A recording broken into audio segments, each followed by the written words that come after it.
Ashamaa akka mooltan kabajamoo dhaggeeffattootaaf daawwattoota Keelloo Miidiyaa odeeffannoon guyyaa irraa of harkaa qabnu kunooti.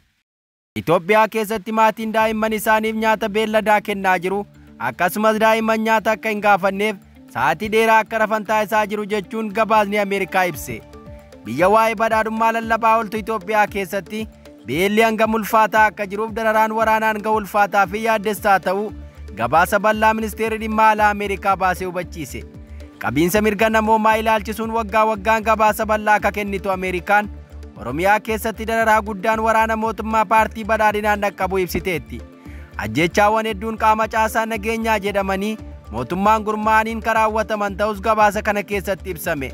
Gabaasni kun karaa ministeera dhimma alaa Ameerikaa akka ba'e yoo ta'u, gabaasa qabiinsa namoomaa bara 2024 kan ilaallatudha. Bara jedhame kana keessa dararaan humnoota waraanaa mootummaa caasaa waraanaa, raayyaa ittisa biyyaa, milishaa, poolisii fi addatti koree nageenyaa kanneen jedhamaniin ga'uu isaaf ragaa bal'aan akka jiru ibse. Gabaasni kun madda wabii taasifachuun gabaasa dhaabbilee mirgoota namoomaa akka Amnesty International, Human Rights Watch, Komishinii Mirgoota Namoomaa Gamtaa Mootummootaa, Komishinii Mirgoota Namoomaa Itoophiyaa fi Reuters dabalatee miidiyaalee walabaa maqaa eereera. Akka gabaasni Ameerikaa kun jedhutti sarbiinsi mirga namoomaa waraana mootummaa qofaan osoo hin taane humnoota amaaraa faannoo jedhamaniin illee Oromiyaa keessatti dhaqqabeera. Ameerikaan qorannaa dhaabbilee walabaa kanneen irraa walitti guurradhe jechuun gabaasa bal'aa baafte kanaan Itoophiyaa keessatti yakkaawwan ajjechaa seeraan alaa, hiraarsaa, hidhaa jumlaa, ugguraan nama hidhanii dhoksuu, dhiibbaan mirgaawwan yaada ofii ibsachuu fi gurmaa'uu irra jiru akka itti fufetti jiraachuu fi kunis egeree mirga dimokiraasii biyyattiif sodaachisaa ta'uu akeekteetti. Akka Ameerikaan jettutti waraana mootummaa fi humnoota waraanaa faannoo jedhamaniin Oromiyaa keessatti dararaan akkaan guddaa ta'e ga'eera. Ajjechaan namoota nagaa, maanguddoota humna hin qabne, dubartii fi ijoollee dabalatee hawaasa meeshaa maleeyyii irra dhaqqabuu gabaasa kanatu hubachiise. Ajjechaan alattis qe'ee isaarraa uummata buqqaasuun akka malee hammaateeraa jedha. Rakkoo waraanaan dhaqqabaa jiruuf balaa loltootaan ajjeefamuu, qe'eerraa buqqa'uu uummataaf sababaan rakkoo waraanni biyyattii nagaan furmaata argachuu dhabu akka ta'es gabaasicha keessatti tuqame. Ministeerri dhimma alaa Ameerikaa kun ibsa isaa keessatti humnoota waraanaa mootummaa ajjechaa jumlaa kana dirooniin illee akka raawwatan ibseera. Haleellaa diroonii mootummaan fayyadamuun hawaasni nagaan jumlaan ajjeefamuu isaa akeekeera. Naannolee rakkoon sarbiinsaa mirga namoomaa keessatti adeemaa jiru kanatti gargaarsi namoomaa danqaa malee qaqqabuu hin dandeenye jedha. Ugurri gargaarsa namoomaa ta'ee jedhamee gargaarsi namoomaa hawaasa rakkate bira akka hin geenye taasifameera akka jedhu gabaasichi haalli Itoophiyaa hangam yaaddessaa ta'uu ibse.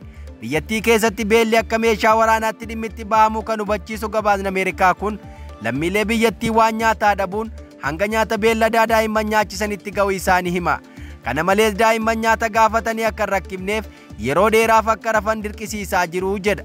Akka gabaasichi biiroo fayyaa Tigraay wabeeffatee ibsetti maatiiwwan dhibbantaa 60 ol ta'an lola bara 2020 haga 2022 ture dura beelaaf saaxilamuu himeera. Ilma namaa gidirsuu, asbuutee dhabamsiisuu fi dararaa jallinaa guute geessisuu keessatti qaamoleen mootummaa jalatti gurmaa'an adda durummaan gabaasa kana keessatti eeramaniiru. Caasaalee nageenyaa jedhamuun kanneen mootummaan ijaaraman yakka jiraattota hiraarsuu fakkeenyaaf feestaaliin ukkaamsanii hiraarsuu, shiboon reebuu, nyaataa fi bishaan dhowwachuu raawwataa akka turanis gabaasichi eere. Komishiniin mirgoota namoomaa Itoophiyaa gudeeddii fi ajjechaa seer malee dabalatee yakkaawwan kun naannoo Oromiyaa keessatti raawwataa akka turan gabaaseera. Yakki hammaataan Oromiyaa keessatti uummata nagaarra gahaa jira jedhamu kun naannicha keessaa ilmi namaa butamee eessa akka jiru kan hin beekamne baay'ee ta'uu isaas ibseera. Dararaa hanga kanaaf namoonni saaxilamoo ta'an kanneen ija mootummaa keessa bu'an gaggeessitoota, gaazexeessitoota, rogeeyyii miidiyaa, hogganootaa fi namoota qaroo Oromoon qaba jedhamu ta'uu hime. Oromiyaa waggoota 7 oliif waraanaan bulaa jiraachuun hubatamaadha. Waggoota hanga kana labsii tokkoon alatti labsii yeroo muddamaa yookaas koomaandii poostii dhokataa ta'een gaggeeffamaa akka jirtu namoonni beeka. Gabaasicha keessatti kan eerameen labsii yeroo muddamaa gayya bara 2023 labsame ka'uus namoonni yeroo labsii kana to'annoo jala oolfaman garuu hanga ammaatti manneen hidhaa keessa jiru jedhe.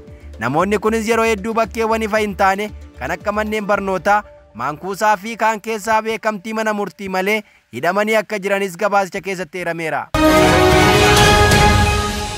Oduu keenyatti aanuun gabaasa ministeerri dhimma alaa Ameerikaa baasee ilaalchisuun ABO'n deebii kenne. Gabaasni ministeera dhimma alaa Ameerikaan bahe yakka waraanaa humnoonni waraanaa mootummaa Itoophiyaa uummata keenya irraan gahaa jiru saaxilee jira jedha. Jaarmiyaan waraana bilisummaa Oromoo ibsa kenne kanaan haalli uummanni keenya waggoota 7 keessa tureef dararaa uummanni keenya argaa tureef gabaasichi ragaa gahaadha jedha. Gabaasa Ameerikaan baase kanatti quufuu kan ibse ABO'n seerrabdummaan waraana mootummaa hangam akka hidda gadi fageeffateef gabaasichi saaxilee jira jedha. Shororkeessummaa waraana PP gara jabummaa isaanii gabaasichi ibseeras jedha. ABO'n ajjeechaa seeraan alaa namoota nagaa irratti raawwatamu taateewwan hedduu raayyaan ittisa biyyaa Itoophiyaa hawaasa nagaa jumulaan ajjeesuu gabaasni kun hubachiiseera jedha.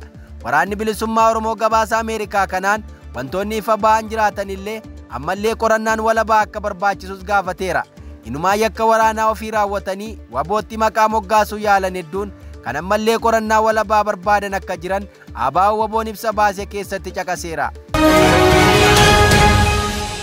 Oduu keenya itti aanuun abbaan qabeenyaa obbo Yaadataa Junaddin uummata balaa lolaan qe'ee isaanii irraa buqqa'eef deeggarsa karaa weellisaa Yoosan Geeta'uun taasiseef.